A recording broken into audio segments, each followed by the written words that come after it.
Good morning, students. Today's topic is methods of communication. In previous video, we already discussed about the process of communication. Now, today we discuss about its methods. As per the occasion and need, people use different methods of communication. लोगों के द्वारा different occasion पर different methods of communication use किए जाते हैं. People अपने according जिस भी मेथड में वो इजिली कम्युनिकेट कर सकते हैं उस मेथड का वो यूज़ करते हैं. Broadly speaking the following three methods of communication are commonly used in our day to day life. Basically three types of methods होते हैं. ठीक है. First one is verbal communication, non verbal communication and third is visual communication. What is verbal communication? As the term indicate, it is a method of using words for sharing messages to other in a mutually understandable language, be it English, Hindi, Urdu, Chinese, French or Spanish. Verbal communication एक ऐसा method है जिसमें अपने message को convey करने के लिए, transfer करने के लिए किसी न किसी लैंग्वेज का यूज़ किया जाता है. ठीक है. एक ऐसी लैंग्वेज जो म्यूचुअली अंडरस्टैंडेबल हो, जिसको ईजिली हम समझ सकें, जो सेंडर और रिसीवर हैं वो दोनों उस लैंग्वेज को समझ सकें. ठीक है. एक ऐसी लैंग्वेज यूज़ की जाती है जिसमें सेंडर और रिसीवर दोनों आपस में ईजिली कम्युनिकेट कर सके, कंफर्टेबली कम्युनिकेट कर सकें. ठीक है. वो लैंग्वेज कोई भी हो सकती है, Hindi, English, Urdu, Chinese. Okay. तो इसमें वर्ड्स यूज़ किए जाते हैं, लैंग्वेजेस यूज़ की जाती हैं. Your verbal communication comprises a written or oral messages that uses words of any language. तो वर्बल कम्युनिकेशन के अंदर वर्ड्स का यूज़ किया जाता है. इसमें हम अपना रिटन या ओरल मैसेज ट्रांसफ़र कर सकते हैं. लिखकर या बोलकर हम अपने मैसेज को ट्रांसफ़र कर सकते हैं. In spite of various pros of written and oral communication methods, one of its cons is that it is dependent on words of a common language for information shared between the sender and the receiver. Written और oral communication के बहुत से pros हैं, लेकिन इसकी एक विशेषता क्या है कि ये उस लैंग्वेज पे डिपेंड करती है जो सेंडर और रिसीवर दोनों समझ सकें, दोनों के लिए वो अंडरस्टैंडेबल हो. ठीक है. ये इसका इसकी एक विशेषता है कि इसमें कम्युनिकेट तभी होगा जब सेंडर और रिसीवर दोनों किसी एक बेसिक लैंग्वेज को समझ सकें. एक ऐसी लैंग्वेज जो सेंडर को भी आती हो और रिसीवर को भी. ठीक है. अगर कोई लैंग्वेज मान लो सेंडर को इंग्लिश आती है लेकिन रिसीवर को इंग्लिश नहीं आती, तो सेंडर इंग्लिश में कम्युनिकेट नहीं करेगा, ये उसी लैंग्वेज में कम्युनिकेट करेगा जो रिसीवर को आती है. ठीक है. तो एक ऐसी लैंग्वेज इसके अंदर यूज़ की जाती है जो दोनों को आती हो, दोनों के लिए इजिली अंडरस्टैंडेबल हो. ठीक है. Components that make verbal communication effective are. कुछ कंपोनेंट्स हैं जो वर्बल कम्युनिकेशन को इफेक्टिव बनाते हैं, पावरफुल बनाते हैं. कौन से हैं? Language competency, vocabulary, general awareness, domain knowledge. ठीक है. And listening. डायग्राम देखो. वर्बल कम्युनिकेशन के अंदर कुछ कंपोनेंट्स यूज़ किए जाते हैं जो हमारी वर्बल कम्युनिकेशन को इफेक्टिव बनाते हैं, प्रभावशाली बनाते हैं, अट्रैक्टिव बनाते हैं. ठीक है. जैसे language competency. First one is language competency. इसका मतलब है कि हमें उस पर्टिकुलर लैंग्वेज के बारे में नॉलेज हो. ठीक है. जिसके अंदर हम कम्युनिकेट कर रहे हैं. अगर हम इंग्लिश में कर रहे हैं तो हमें इंग्लिश की प्रॉपर नॉलेज हो. Okay. Second is vocabulary. Vocabulary का मतलब है कि हमें ज़्यादा से ज़्यादा वर्ड्स के बारे में नॉलेज हो. अगर इंग्लिश में कम्युनिकेट कर रहे हैं तो इंग्लिश के लगभग हमें वर्ड्स आते हों. ठीक है. Domain knowledge. किसी टॉपिक के बारे में हमें पूरी नॉलेज हो. जिस टॉपिक के ऊपर हम कम्युनिकेट कर रहे हैं उसके बारे में हमें प्रॉपर नॉलेज होनी चाहिए. General awareness. टॉपिक के बारे में नॉलेज हो और जो आजकल हो रहा है उसके बारे में हमें भी प्रॉपर नॉलेज हो ताकि हम इजिली कम्युनिकेट कर सकें. ठीक है. जो लास्ट है इसके अंदर listening. Listening is the major component. ठीक है. That makes verbal communication effective. जो भी स्पीकर है उसको ध्यान से सुने, क्या बोल रहा है, कौन सी लैंग्वेज, कौन से वर्ड वो बोल रहा है. ठीक है. तभी हम रिस्पॉन्स अच्छे से कर पाएंगे. Next method is non verbal communication. As the term indicate, it is a method of using anything other than the word for conveying information. एक ऐसा मेथड जिसके अंदर कोई लैंग्वेज यूज नहीं की जाती है, कोई वर्ड यूज नहीं किए जाते हैं इन्फॉर्मेशन को ट्रांसफर करने के लिए, उसको हम क्या बोलते हैं? Non verbal communication. Okay.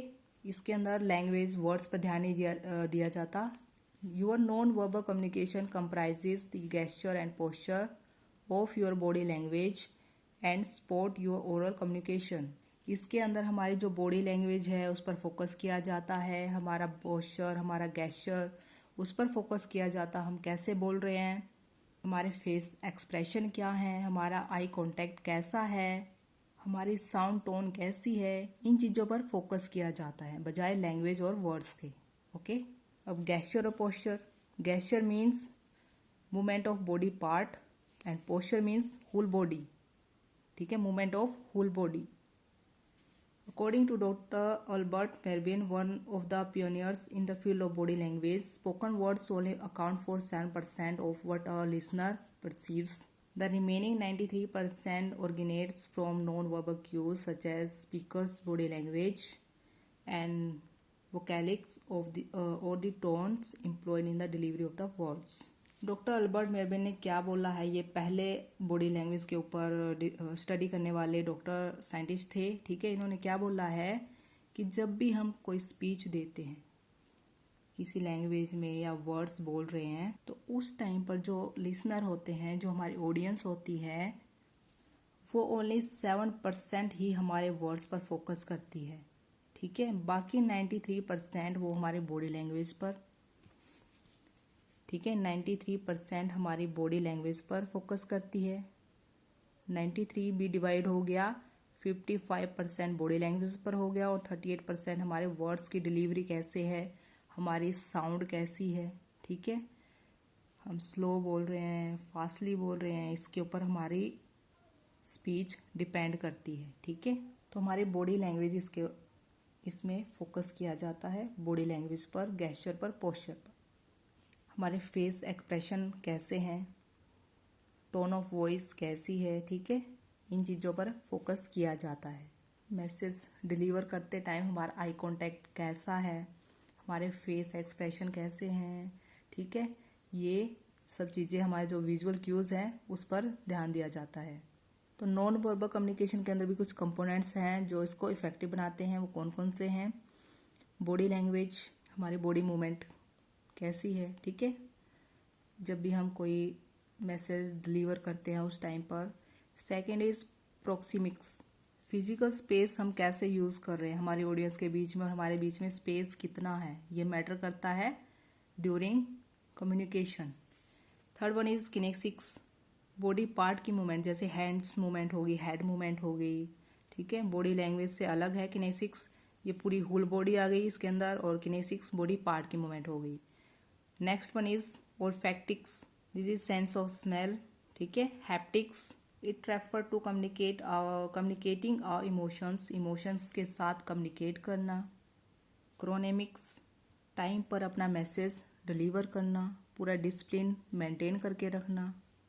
Next is chromatics, colours use करना, different colours have the different meaning. Okay, silence and pauses, अपनी स्पीच देते टाइम कुछ टाइम के लिए साइलेंस और पॉज हो जाना। ये कुछ कंपोनेंट्स हैं जो हमारी नॉन वर्बल कम्युनिकेशन को इफेक्टिव बनाते हैं। Next method is visual communication, also known as graphic communication. The term indicate any method of communication that relies on visual cues such as pictures, graphics or illustration for sharing messages with people. Visual communication एक ऐसा method है जिसमें visual cues का use किया जाता है, जैसे pictures, images, graphics, diagrams, illustrations. ठीक है, अपने मैसेज को कन्वे करने के लिए हम पिक्चर्स, इमेजेस, ग्राफ्स की हेल्प से अपने मैसेज को डिलीवर करते हैं। इसमें भी हमें कोई लैंग्वेज, कोई वर्ड की ज़रूरत नहीं है, इसमें हम ओनली विजुअल क्यूज का यूज़ करते हैं। ओके, पिक्चर्स होगी, ग्राफिक होगी, इलस्ट्रेशन कोई दृश्य हो गया। ठीक है, जैसे हम इमोजीज का यूज़ करते हैं। ठीक है, जब भी किसी को मैसेज ट्रांसफ़र करते हैं, कई बार हम इमोजीज ओनली सेंड कर देते हैं इमोजीज को। ठीक है, उस टाइप से।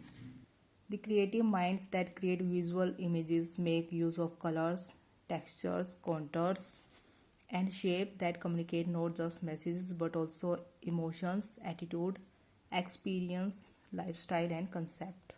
कुछ क्रिएटिव माइंड पीपल होते हैं, वो विजुअल इमेजेस को क्रिएट करते हैं। ठीक है, विजुअल इमेजेस बनाते हैं, उसके अंदर कलर्स का यूज़ करते हैं, टेक्सचर्स का यूज़ करते हैं, अलग अलग टाइप की इमेजेस बनाई जाती हैं, अलग अलग शेप की इमेजेस बनाई जाती हैं। ठीक है, कम्युनिकेट करते हैं अपने मैसेज को, तो उसके जो विजुअल इमेजेस वो सेंड करता है उसके बेस पर हम उसके इमोशंस को, एटीट्यूड को, उसके एक्सपीरियंस और लाइफस्टाइल को आइडेंटिफाई कर सकते हैं। कौन कौन से वो कलर यूज़ कर रहा है, ठीक है, उसके बेस पर हम उसके एटीट्यूड, एक्सपीरियंस, इमोशंस को आइडेंटिफाई कर सकते हैं। Okay, like art, visual representation has the power to reach beyond language, educational background, national geographies and age, so as to reach a much larger audience। जैसे art होती है तो visual representation के पास भी एक ऐसी पावर है जिसमें किसी लैंग्वेज की ज़रूरत नहीं होती, ठीक है, एजुकेशनल बैकग्राउंड की ज़रूरत नहीं है, इसमें एज भी मैटर नहीं करती। तो ये इसके पास इतनी पावर है कि ये ज़्यादा से ज़्यादा ऑडियंस को अपनी तरफ अट्रैक्ट कर सके, ठीक है। Visual images are also easily identifiable and memorable, often leaving a lasting impression on viewers and words alone and unable to complete with। Visual images को हम easily आइडेंटिफाई कर सकते हैं और लंबे टाइम तक हम इसको अपनी मेमोरी में याद रख सकते हैं, ठीक है।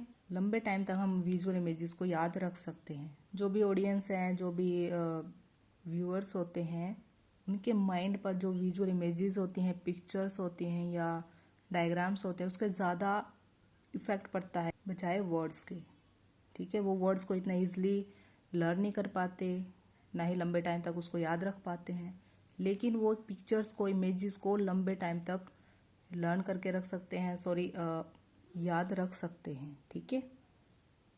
ओके।